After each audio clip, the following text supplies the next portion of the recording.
Every effort under duress requires the sacrifice of life energy. I have never paid that price. On the contrary, I let my thoughts flourish. I don't regret that others stole my ideas. I am sorry they don't have their own. Let the future tell the truth. Let it judge each man according to his work and merit. The present is theirs, but the future is mine, the future for which I worked so hard. I strongly believe in the rule of compensation. True awards are always in proportion with work and sacrifices. Of all the forces of friction, the one which mostly slows down the human progress is ignorance, the thing called by Buddha the greatest evil in the world. A man is born to work, to suffer, and to fight. He who doesn't must perish.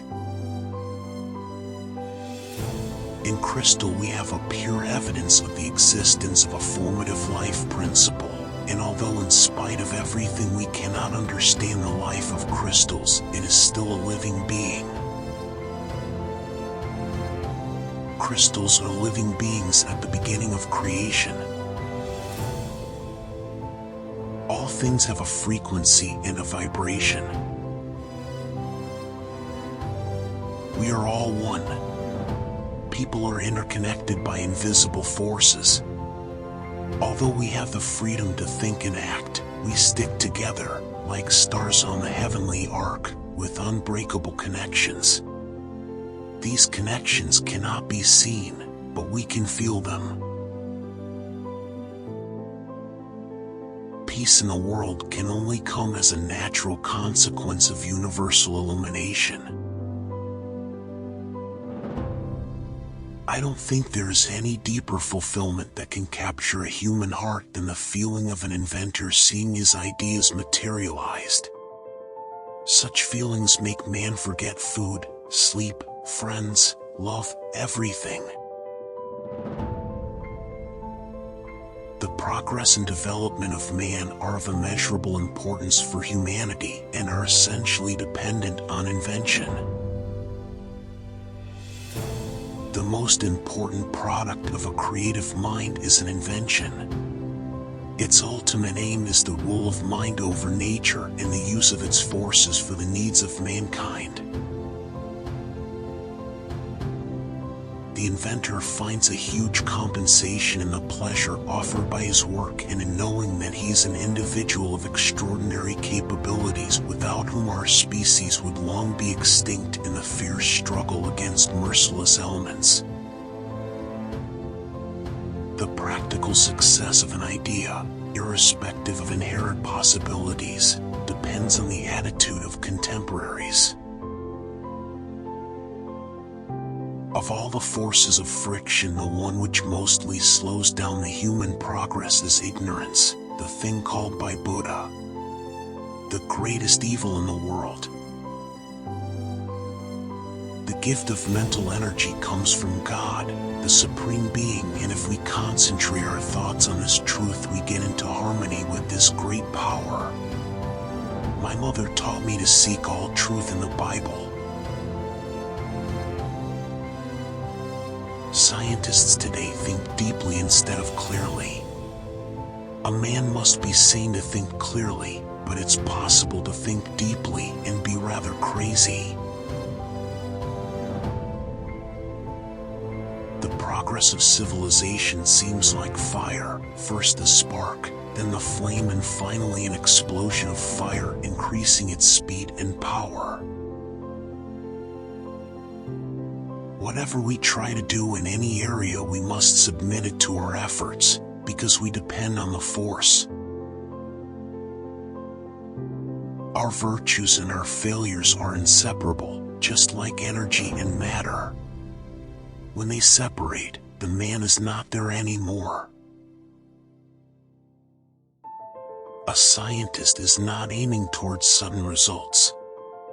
He does not expect his advanced ideas to be readily accepted. Science is a personal perversion except if its end goal is the betterment of mankind.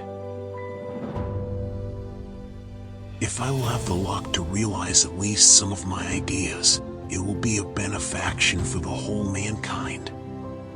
If these hopes of mine come true, the sweetest thought will be that it is the work of a Serbian.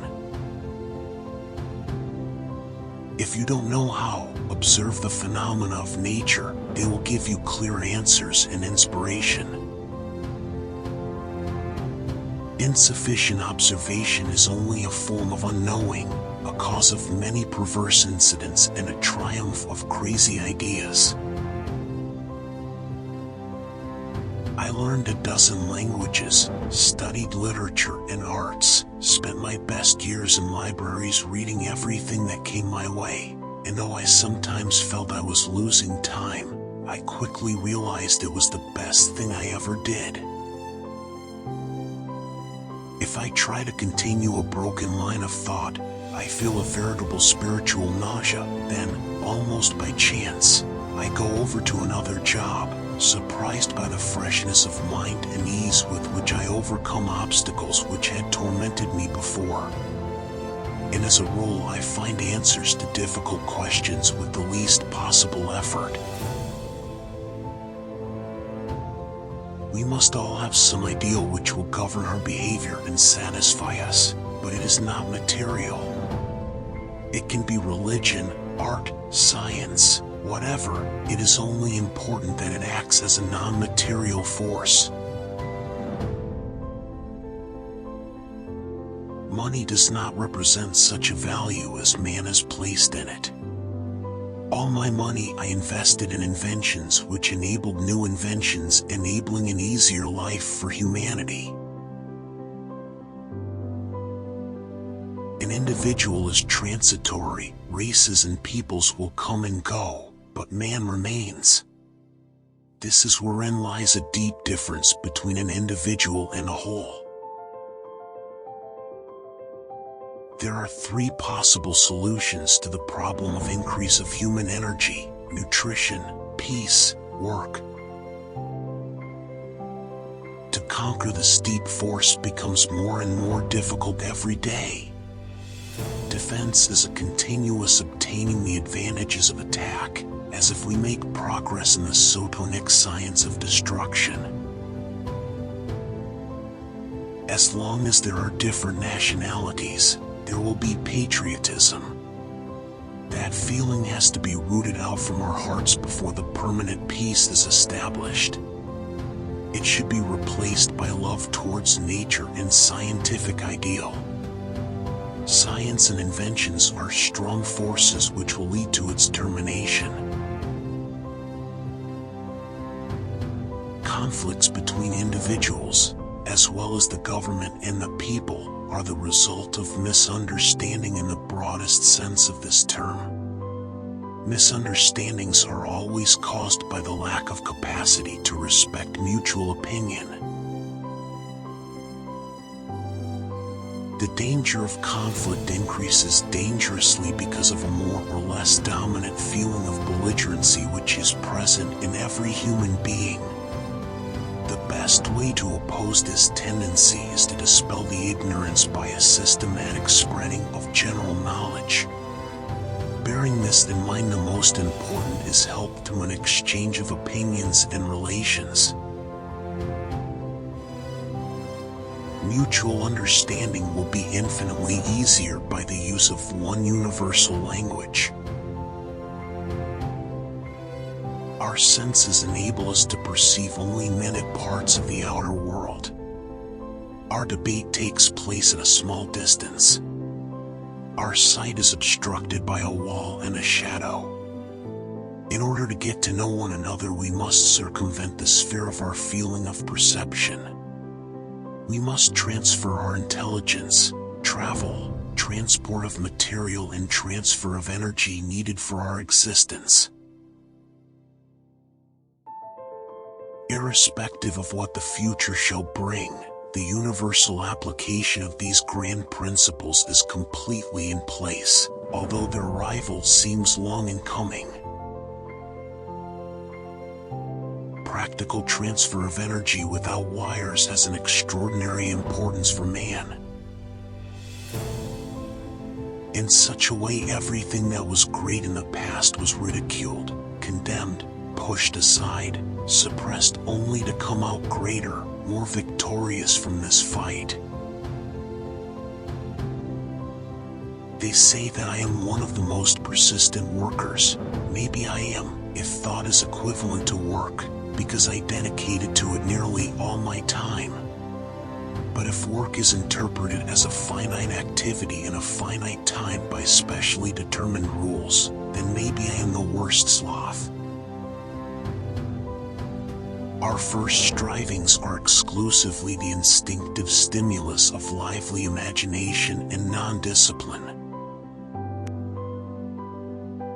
As we grow older, the reason strengthens and we become even more systematic and creative. But these first impulses, unproductive at first sight, are the greatest moments that can strongly shape our destinies. The issue of great importance shall be to know what is the capacity of Earth, and what is the charge if it is electrified. Science and inventions are strong forces which will lead to its termination. As long as there are different nationalities, there will be patriotism. That feeling has to be rooted out from our hearts before the permanent peace is established. It should be replaced by love towards nature and scientific ideal.